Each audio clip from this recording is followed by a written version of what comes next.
I will do my honest part." The meat cutter shook his head. "Jim, mark my words. You will fail unless you do what I tell you." Jim smiled. "Thank you, my friend. But I cannot do it." The meat cutter looked around.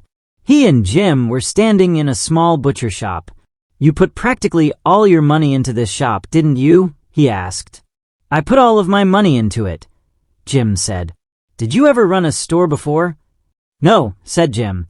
The man smiled. "Then you have a lot to learn." Jim nodded. "That's probably right." The meat cutter looked wise. "That's why I thought I'd tell you the one most important thing you need to know to run this store successfully." "Thanks," Jim said, "but it is contrary to my principles to give away free bottles of whiskey in order to stay in business, and I'm not going to do it." "Have it your way," the meat cutter said. "But the man who owned this store before you always gave a bottle of whiskey each week to the chief cook at the hotel. In return for the gift, the cook bought all the hotel's meat here. If you stop giving him his weekly bottle, he'll stop giving you the hotel's order, and you'll go out of business." Jim was the son of a Methodist minister. He was sure that a bottle of hard whiskey was not nearly so important to success as a bottle of hard work. He would work for his success. He would do his honest part. Nothing he did would be tainted by cheating or bribery. He refused to give the hotel cook a bottle of whiskey, and he went out of business, just as the meat cutter had warned. Jim was penniless, flat broke. Apparently, the meat cutter was right. Or was he? Jim stuck to his principles. He got a temporary job at next to nothing wages. He worked so hard that soon he became a partner to the men who hired him.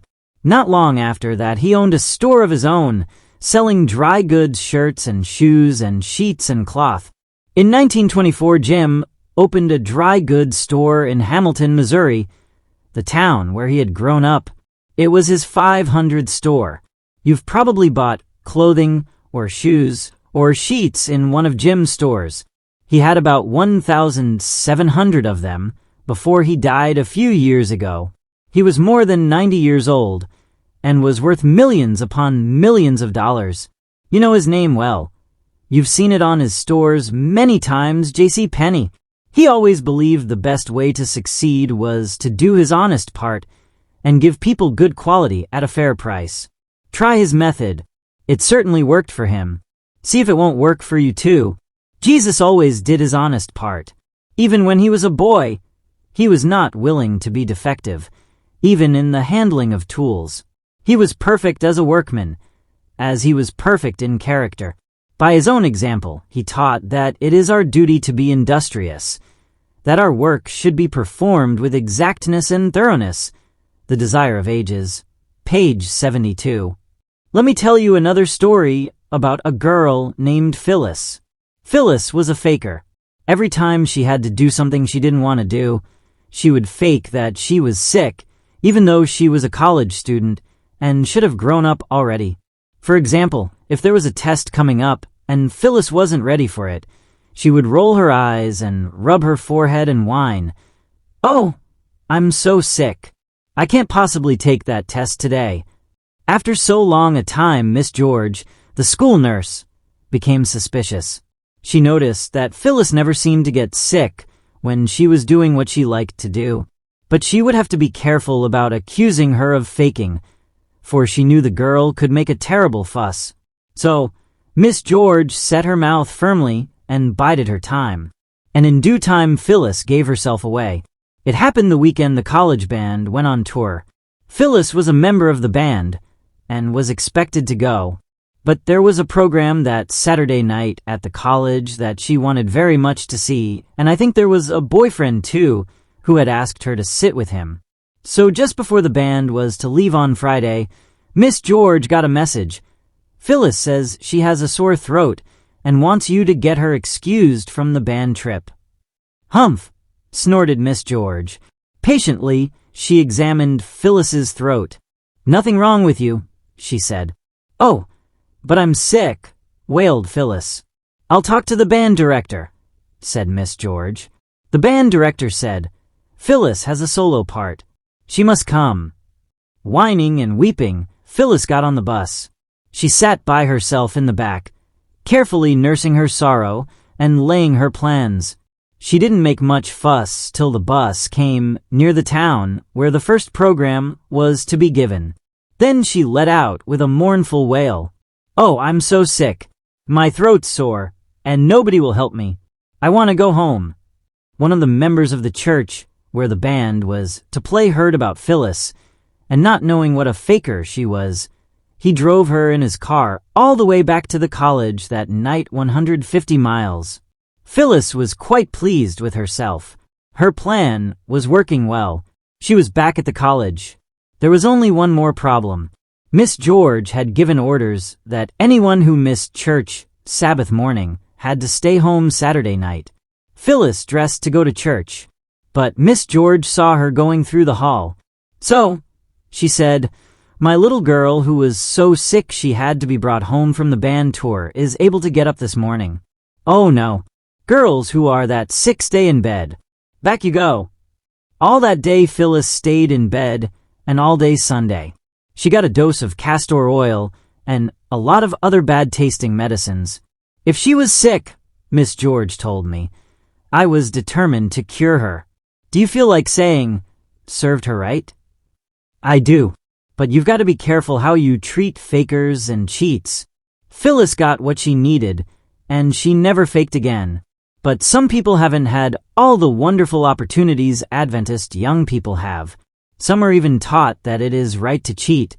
They grow up believing the world is against them, and the only way to get ahead is to be tricky and dishonest. Some of these unfortunate young people end up in reform school or in jail. If you ever meet one of them, you'll have to ask Jesus to give you wisdom and tact to know how to help them. Remember, it is only by the grace of God that you can do your honest part. The grace of God can help the worst young people to change and do their honest part too.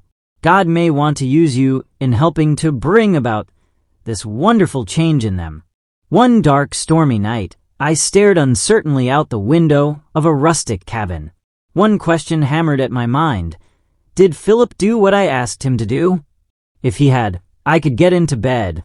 If he hadn't, I might be in the process of losing more than $200. I moved to the cabin doorway and gazed out. We were camping 100 Pathfinders, their counselors, and I. Rain was falling steadily, driven by a powerful wind that carried the storm through open windows and splashed raindrops on unprotected beds. Must I stumble out through all that mud and water? At 1 o'clock in the morning?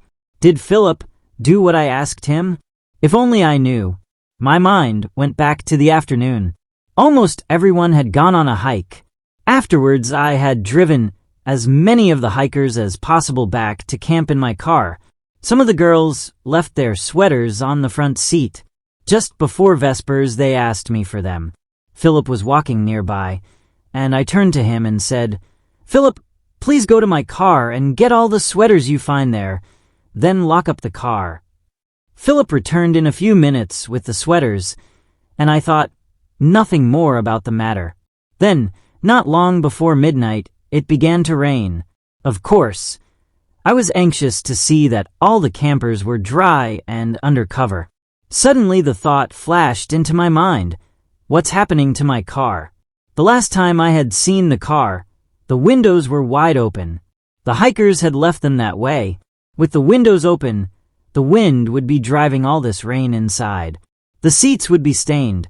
The floor mats would be soaked. I'd have to get new seat covers, and perhaps new floor mats too. It would cost $100 at least. And the windows were open unless Philip had closed them as I had asked. If he was, I could crawl into bed and go to sleep. If he wasn't, the way the storm was blowing, there might be more than seat covers and floor mats to replace by morning. With a groan, I sat on the edge of the bed and rolled up the legs of my pajamas. I pulled shoes cold and damp and sticky onto my bare feet. Then I stood in the doorway and looked out. Must I go through that mud and rain? Better get it over with. I threw a raincoat around my shoulders and sallied forth.